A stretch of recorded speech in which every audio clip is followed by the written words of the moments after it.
Welcome to the Leadership Purpose with Robin podcast. I'm your host, Robin L. Owens, PhD, and this is where we dive in each week to give advice, tools, and tips for high-achieving women leaders, and we talk about leadership purpose and its importance for you. I am a college professor, and when I am not doing that, I am speaking, writing, coaching, mentoring, and teaching high-achieving women leaders how to find, and not only find, but how to stay in alignment with their leadership purpose so they can make a meaningful difference right there in their career, leadership, or business. Okay, let's dive in. Hi, everyone. Welcome back to another episode of the Leadership Purpose with Dr. Robin podcast. I'm so glad you're here and so glad you're taking time out of your day to listen into the podcast. Really appreciate you. And today I'm talking with Mark Smutny. Now, let me tell you a little bit about Mark. Mark is a nonprofit consultant, professional facilitator, author, coach, and founder of Civic Reinventions. And his central mission is to help nonprofits thrive in an increasingly diverse world. He's the author of Thrive, the Facilitator's Guide to Radical Inclusive Meetings. The book is a resource packed with principles and practices to help organizations embrace all voices and embody diversity's promise of better thinking, better results, and greater organizational health. And when Mark is not working, he's spending time with his soulmate, the Reverend Dr. Barbara Anderson. Welcome, Mark Smutny. Thank you so much, Robin. It's good to be with you. So glad you're here. All right, let's just jump right in. Now, I just read a little bit of your bio. Why don't you tell us all a little bit more about the work you do and why you do that work? Thank you. Well, let's start with the nonprofit consulting. I work with small and medium-sized nonprofits in really all kinds of missions, human services, transportation, citizen advocacy, all kinds of, and what I do is I teach them practices for building engagement, enrollment, inclusion, so that those values permeate the nonprofit's life. Some of the specific ways I do that is I help facilitate their strategic plans, annual planning retreats. I teach webinars and workshops on inclusive meeting practices. But that's what I do. I consult, teach, and coach nonprofit leaders and nonprofit staff and other stakeholders into being more engaging, more inclusive, and building a greater sense of having skin in the game in that nonprofit's life. Yes. And it's because you're focusing in on nonprofits, I'm guessing that you have a care for humanity in a certain way. So tell us how you came to do this work. Yeah, well, I guess it goes way back to graduate school when I was in seminary with meeting my wife, and she was a broadcasting mass communications major as her undergrad. And she showed me some of these really cool meeting engagement resources that just opened my eyes to how you can move from sort of traditional ways of leading meetings to creating these dynamics where everybody feels energy and excitement. I watched the way she really deftly could get the white males to shut up and people that were less dominating to really engage. And I was just intrigued by that. And it sort of launched a long time, 40-year process of learning more and more about how to build inclusion into the meetings that we're in. We spend so much of our time in meetings.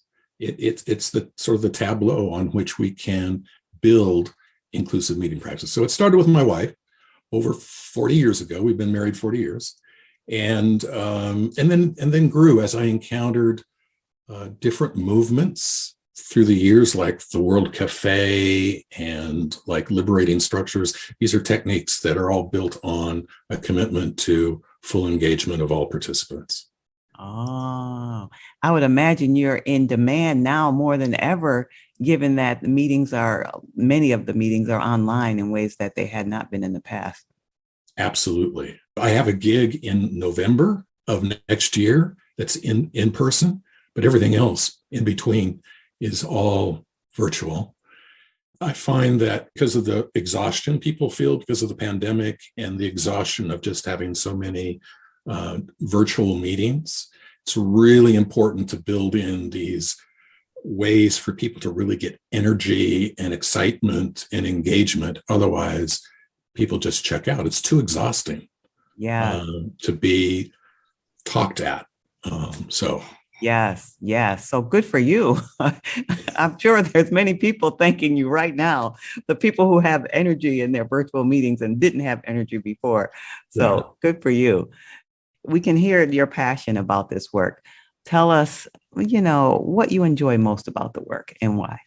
thank you. Well, I suppose I enjoyed most the feedback I get from nonprofit leaders who have taken some of the learnings in my book or in my webinars or workshops and implemented them. And then they come back and say, this has transformed the way we do our work. I got an email 2 weeks ago from a clinical director of a health clinic for women in Seattle, also has a birthing center. And she said, this has transformed the way we engage the women and their partners in how we develop our services. And it's just revolutionized the way we do that. And I thought, how cool is that to get that kind of feedback? So, and then I think just experiencing in a meeting that people will go into a meeting and go, oh no, another meeting.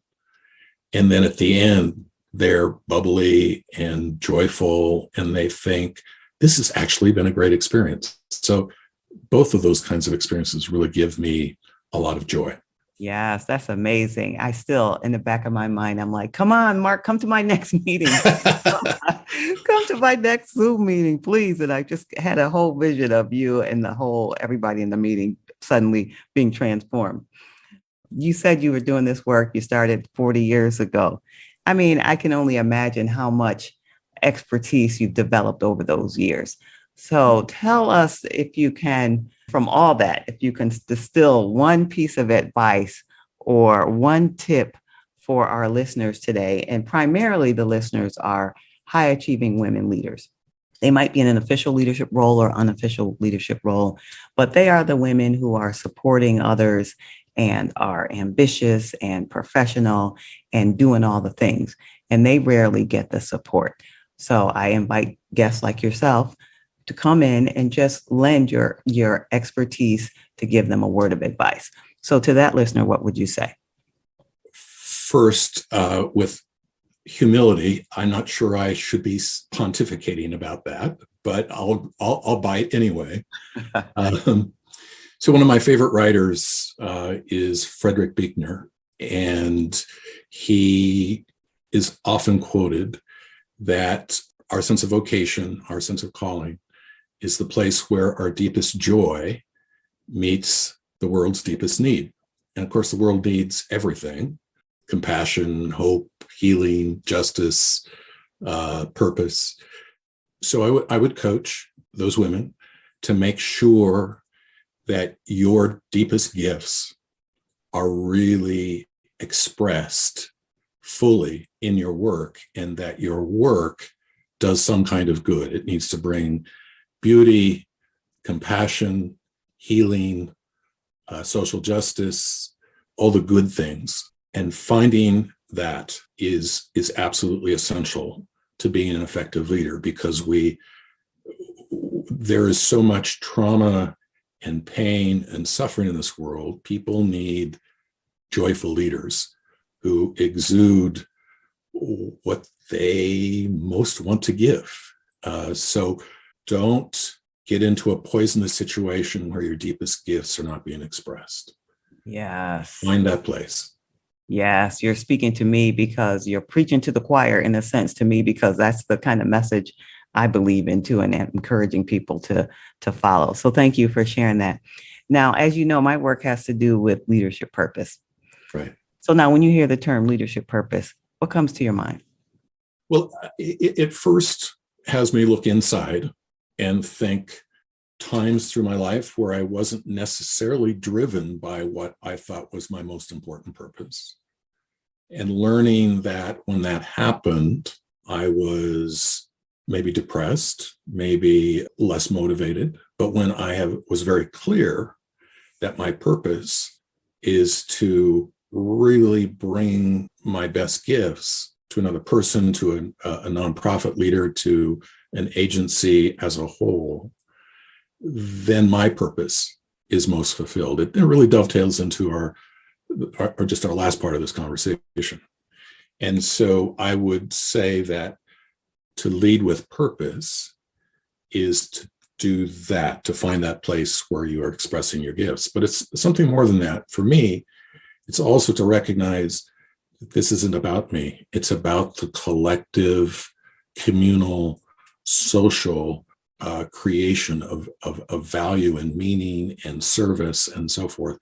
And so it doesn't stop with me. It begins with, how do I most bring out the best in the others, in the group, in the organization, the agency, in the neighborhood? Because ultimately, this isn't about us. It's about, or me, or you. It's about all of us and building just, compassionate organizations that do good work. Yes, yes. So in that case, do you think leadership purpose is important? Absolutely. Absolutely.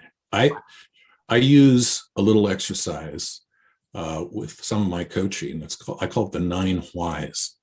And it's a series of asking a person, okay, what motivates you to do your work? And then they give a response. You said, well, why is that? And then they give a deeper response. And so, well, why is that? You ask a person 9 times why. And toward the end, they are going to get into the depths of their soul of what they really care about in the world. So for me, it's to love my neighbor as myself, to bring compassion and empathy to the world. That's my driving motive. For others, it may be, an artistic director of a band or an orchestra. It's bringing profound music to the listeners so that they feel joy. So I use that because I think sometimes we don't realize that we lead the best when it comes from the deepest values inside of us, whatever those are. So absolutely, there needs to be purpose. Yes. Leadership. I love that tool, the 9 whys. Yeah. 9 whys. I love that. Can we borrow your tool from you?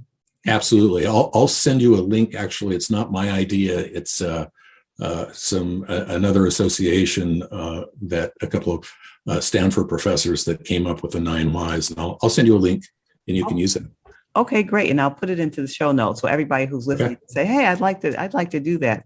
Perfect. We'll have it in the show notes so they can use it. Okay. All right. So the time is going by so fast and we're coming to the end of our episode. But is there something else you'd like to share that I didn't get a chance to talk to you, or something on your mind, or just anything that might pop into your head at this point? Well, this is kind of on the promotional side. In late February, I'm launching a webinar series for an agency in Seattle called 501 Commons. And 501 Commons is what it says, 501c3s, nonprofits. It provides training resources, consultants, workshops for nonprofit leaders throughout the Northwest, although it has members all over the United States and Canada. And I'm launching a webinar series for them on February 24th on the practices and the principles that are in my book. And I'm expecting an audience of 40 to 50 nonprofit leaders who will both use my book and the trainings in that webinar. And I'm super excited about that because it's a way to get the word out more broadly than just individual consulting with a particular nonprofit. So I'm really excited about that. I'm doing something similar for another foundation in Washington State in the fall, and I'm discovering how much I love to teach. And that's right up there with actually doing the on-site or the virtual consulting. Yes. Okay, that's wonderful. Thank you for sharing that valuable resource, and we'll put that in the show notes too. Okay. And if people just want to connect you on your website, how can they reach you on your website? It's www.smutny, civicreinventions.com. And there you can take the inclusive leadership quiz or sign up for the newsletter or just contact me through my email address or my phone number. And I automatically have a 30-minute free consultation, which usually gets extended for another 30 minutes without charging anybody, because once we get on these topics, we just go. So start with the website, civicreinventions.com. Okay, civicreinventions.com. Okay, you heard it. Everyone who's interested in nonprofit leadership, you hear from Mark. He definitely has a passion for this work. And so if you're interested, check him out. And Mark, thank you for sharing that valuable resources.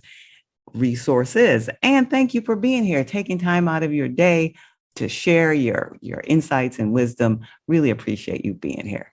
Well, thank you. And, I love your Post-it notes, and I've got an idea that I need to put up a big sheet of wallpaper to start doing what you're doing. That'll help me as well. So thank you. You're welcome. For those on audio, you can't see it, but behind me, I have an outline all in Post-it notes, color coordinated Post-it notes that outline a book I'm working on. So Mark's making a comment about that. All right. Well, thank you, Mark Smutny, for being here. And everyone, I appreciate you for tuning in. If you want more from me, come on over to my website, robinlowens.com, robinlowens.com. And I'd love to hear from you on social media, all channels, Robin L. Owens, PhD, Robin L. Owens, PhD. Let me know what you think about the podcast. I'd love to hear from you. All right. Until next time, this is Dr. Robin. Thank you for tuning into this episode of the Leadership Purpose with Robin podcast. If you enjoyed it, head on over and rate and subscribe so you never miss an episode. New episodes drop every week, and I can't wait to hang out with you again soon. Meanwhile, this is Robin signing off. See you next time.